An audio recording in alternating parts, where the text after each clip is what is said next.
And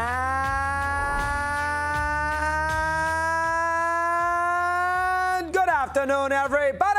Welcome to High Heat, third day of June. Nice to have you with us on this Friday. With lots cooking as far as the world of baseball is concerned. Our good buddy, of course, is Chris Benetti. Alanna here momentarily. You and I now, as we have some fun and break down baseball first weekend in June and see what's going on. First off, we got big news today. Let's start with Girardi down in Philadelphia. The Phillies are 21-29, 22-29, and 11 back in the loss column. This is with the Mets losing last night. Dave Dombrowski today, and I think Middleton, the owner, did it. But bottom line is they got a $237 million payroll. Joe is out of there in Philadelphia. Now, listen, I mean, a lot of bad quotes last week about not enough energy in the room from some of those offensive players. So you have to, the manager, whatever the case, maybe too tight. Who knows? But does anybody think it's Joe Girardi's fault in Philadelphia with the garbage that he has in that bullpen? Year after year after year. They've tried everything. Dombrowski, but Familia's in their bullpen. Archie Bradley was in their bullpen. Knabel's not a closer. That's not a bad. They have an Alvarado. They traded for. They sent down to the minor leagues. So the idea that somehow Joe is supposed to make lemonade out of lemons in our bullpen is absurd. And go back to the Phillies this year and go back at some of these losses that they've had. They have taken right hands with ninth inning just disasters all along the way. But they haven't hit a lot. They don't field well. It's a poorly designed, put together team. Harper's injury hurts because he takes the DH slot, which means you got to see Castellanos and Schwarber in the outfield, and they are not they are not Clemente and K-line by any stretch of the imagination. Team's a mess. And that crowd base, and listen, the Philly crowd, they wanted Girardi out. They also wanted Gabe Kapler out. And Kapler last year, look how good he did. So let's be careful of placating the Philadelphia audience because they couldn't wait. They booed the heck out of Kapler, and I was right with them. I'm not a Philly fan, but I thought that Kapler overmatched too, and we were all wrong.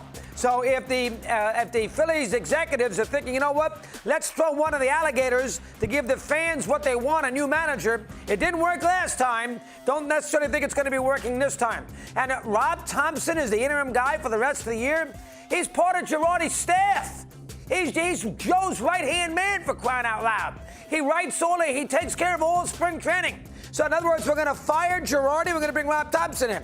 Hey, but when you have a $237 million payroll, when you have not spent your money properly, when you have been an organization that has not made the playoffs in 2011, who are you going to fire? You got to get rid of the manager. So as a result, they get rid of him, Girardi, and they hope that, by some osmosis, a guy like Thompson can light a fire under these guys, making a fortune, and maybe they can start playing well. They have underachieved for 3 years. They were awful in the pandemic year, Joe's first. They were terrible the next year. Last year, they blew game after game after game.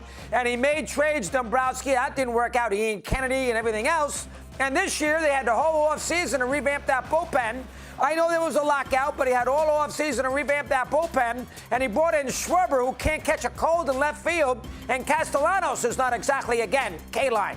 It's a bad defensive team. I mean, that's all there is to it. They don't pitch. And their pitching is overrated. Wheeler got off to a bad start. Nola is a tease. He's not great. Their pitching isn't very good. So I understand that you had to do something. When the owner spends all that money, he wants answers. He's been embarrassed there. So I get it. So we throw Girardi to the alligators. It's not going to change. Now, first off, they're not winning the division. The division is long gone. If anybody there in Philadelphia thinks the catching the Mets needs your head examined, they only have 2 more series with the Mets, for crying out loud.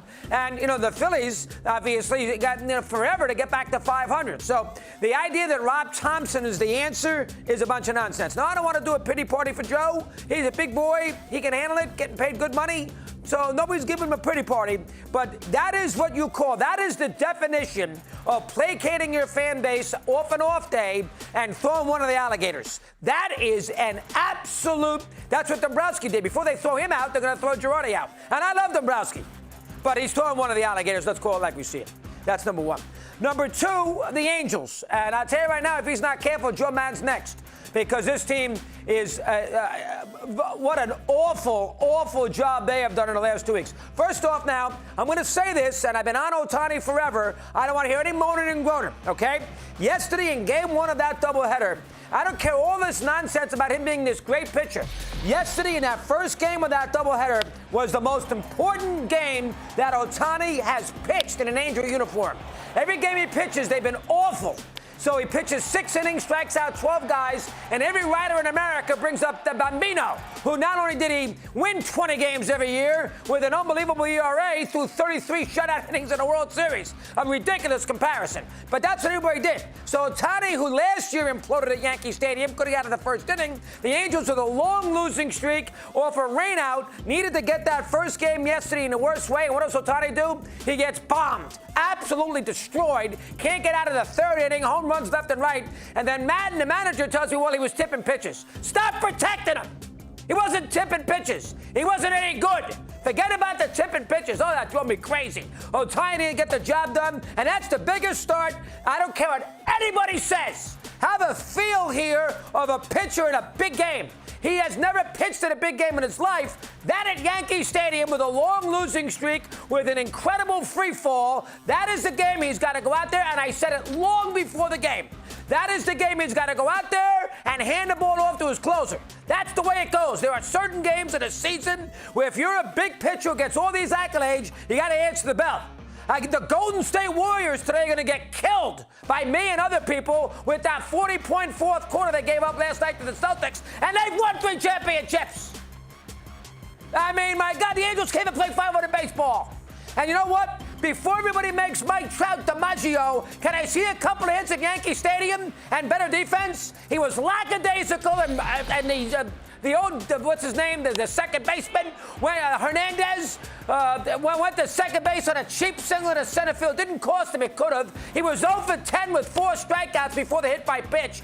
He's hitting .226 with runners in scoring position. He is not Ruth. Okay, Ohtani's hitting .236 with runners in scoring position, and Rendon never plays. Didn't play last year. He's missed 11 games this year, and he's hitting .240. The Angels are a complete, absolute mess. They have absolutely no bullpen, none. And I'm telling you right now, Syndergaard, I don't give him as much grief. He's coming off the surgery. He laid a huge egg on Monday night. And if Ohtani wants to, if every writer in America, and I'm talking to you, Tom Verducci, who I love, every writer in America is going to make this guy out to be Ruth on the mound, I expect a better performance. In the biggest game he has ever pitched was that first game yesterday. Don't tell me I'm wrong, because I'm 1,000% right. He's never pitched in any big games in his career in America. That's the game he's got to do a better job in. I'm down on the Angels, and I'm down on Dombrowski firing Girardi. It wasn't Joe's fault. Hey, Dave. I love you, Dave, but let's be honest. Knebel and Familia was your idea of a solution to the Philadelphia bullpen now. You had all winter to fix that bullpen. That was your solution. And Schwarber's hitting 180, and he's a terrible, mind-boggling. I can play left field. He's Greg Lazinski. I can play left field better than he can. And Castellanos is no great shakes and right. That's a team that you put together. So we throw the manager out with the dishwater. Not fair. And Rob Thompson. Really? That's where we begin. Busy afternoon. Good to have you with us. I'll rile you up a little bit, as you need to be on this Friday. Here's Alanna. She's got some thoughts. Miss Rizzo. Not nearly as passionate as your thoughts. Are you all right? You need a minute? I'm fine. Take a breath? I'm here to go. Namaste. Yes. I don't want to hear it. Namaste. Alanna, no more Ohtani now.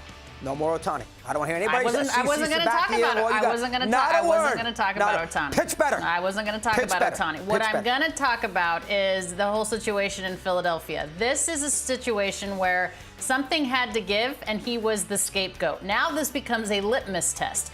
If Philadelphia actually turns it around, it was about leadership. If they don't turn it around, it's because of the product on the field. So more needs to change in terms of the product on the field, all the way up and down the roster, and all the way to the front office. Joe Girardi is a good baseball man. Joe Girardi also has a very strong voice, and sometimes that voice rubs people the wrong way, particularly if you're not winning. I give him a lot of credit for going on SiriusXM and talking about it on MLB Network Radio about the fact that it all falls on him as the manager. And he also said that Rob Thompson is one of the best coaches that he's ever been around and that he should have been given an opportunity to be a manager a long time ago. He's part of his staff, as you mentioned. I'm not certain that you're going to get anything different from Thompson, considering his mentor and the leader and the person that was teaching him just got fired today. So Joe Girardi found out this morning. He already had everything packed up and left Citizens Bank Park. He will find another job because he's a quality baseball man, but maybe that voice is something that the Philadelphia Phillies got tired of hearing. But you can't tell me that firing Joe Girardi is going to change the defense. They're the last in almost every single defensive category in the league.